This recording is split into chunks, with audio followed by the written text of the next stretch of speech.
Panduit releasable cable ties have an extended release tab which permits easy release and reuse. These ties are ideal to use where changes are anticipated during development, production, or servicing in the field. We will show you how to install the cable tie properly so that the cable tie is not damaged. There are several areas of the cable tie that you need to be familiar with: the tip, the body, the neck, and the head. Inside the head is the wedge that engages with the body to lock the tie in place. The release tab is connected to the wedge so that the tie can be disengaged. Now let's talk about how to install the cable tie. A releasable cable tie should always be installed by hand. Using a tool can damage the release tab and possibly the wedge.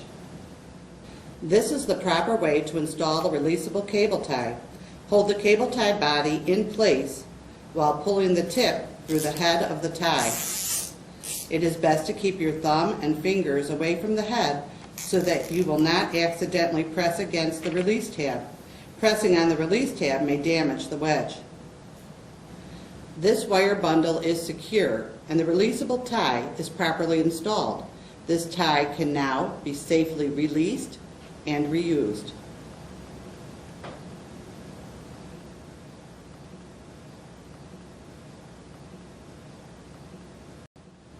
Here is an example of an improper installation.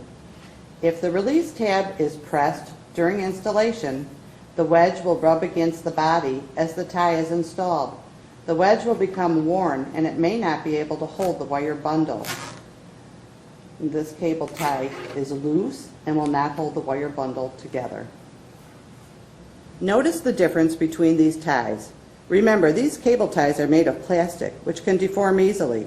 It is important not to put any additional pressure on the wedge during installation in order for the releasable cable tie to function properly.